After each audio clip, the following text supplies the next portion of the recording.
I'm exhausted and tired. Kind of felt hard to be all inspiring and encouraging when it feels like your government's just slapping you in the face.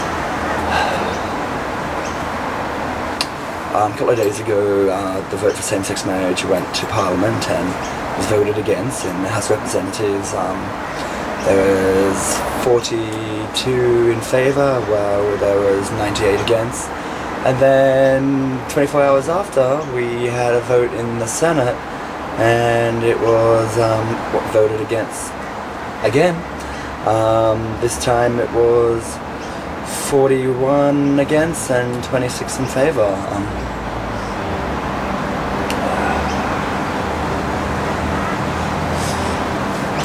I'm just pissed off. It's like, for someone that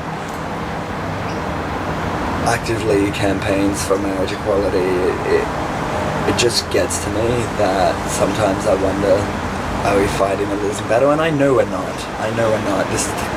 In Australia's history, there's more support than ever for marriage equality.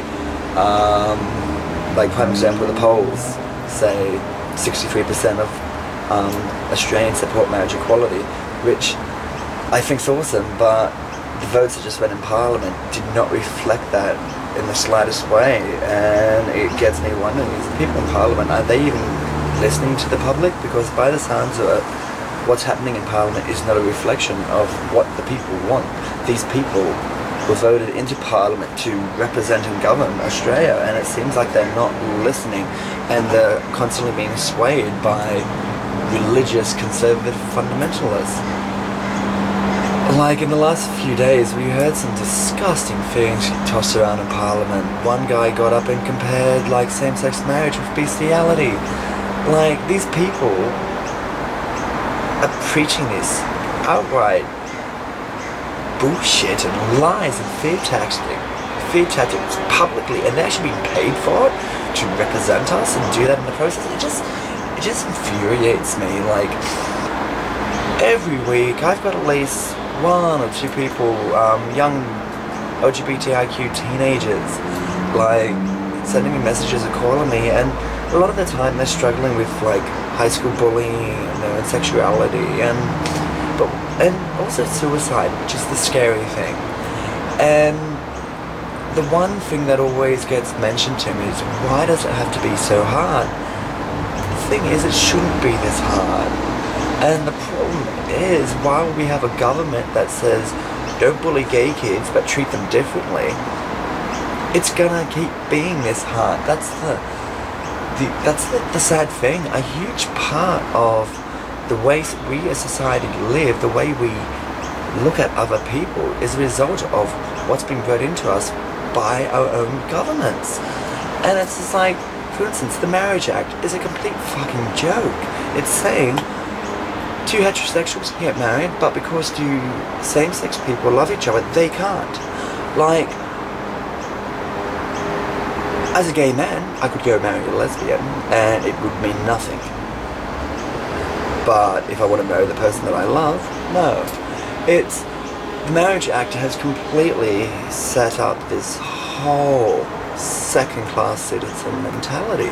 It's in short, it's governmental endorsed discrimination. It's just, this angers me. Like, how do we expect to make the world a better place for this next generation of young people if we continue to let this happen? And I guess this is why I keep having to fight for it, because if I don't, what message is that showing the young generation?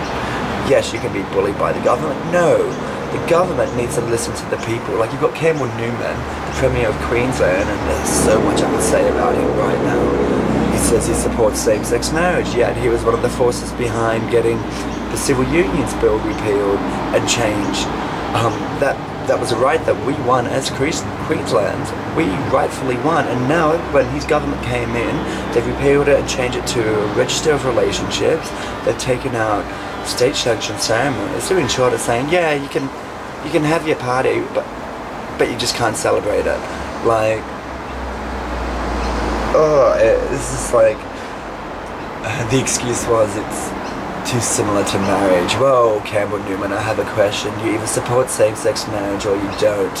don't be sitting in the middle, because right now we don't have time for people like you. And with all honesty, it's quite clear your current government has some massive issues with the LGBTIQ community. You've defunded our only health organisation in Queensland. You're now making changes to the surrogacy rights that take away the rights to same-sex couples. Like, you tell us this isn't a personal attack, because with all honesty, since the LNP government has come into Queensland, they've done nothing but attack huge aspects of everyday LGBTIQ communities' lives. Like, it's just,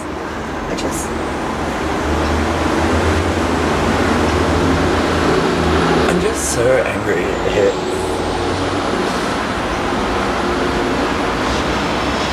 Like, we shouldn't be fighting for this. This is 2012. These rights should have been given to us a long time ago.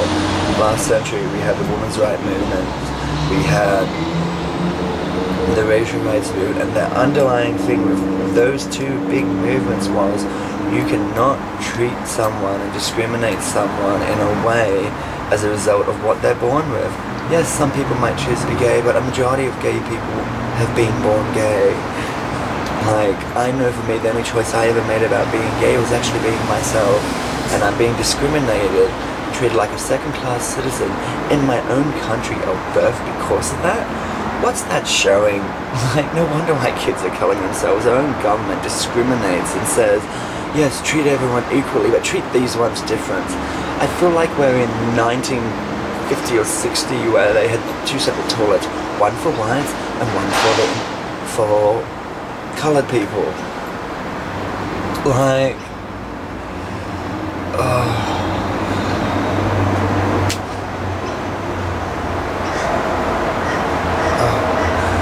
all I can say is things are really fucked up, and our government's a joke. The Marriage Act is a joke, and it needs to be fixed. And I guess we have a responsibility for the next generation to fix it now, because I don't want them growing up in what I've had to grow up, and I know the generation before me didn't want me growing up in what they had to grow up. So we need to fix it, we need to make change now, and I guess that's why I will keep campaigning and fighting for equality. I believe equal is everything, not one rule for one person, a different rule for the other. So yes, I'll keep fighting. It will tire me out, drain me. I'll get really pissed off sometimes.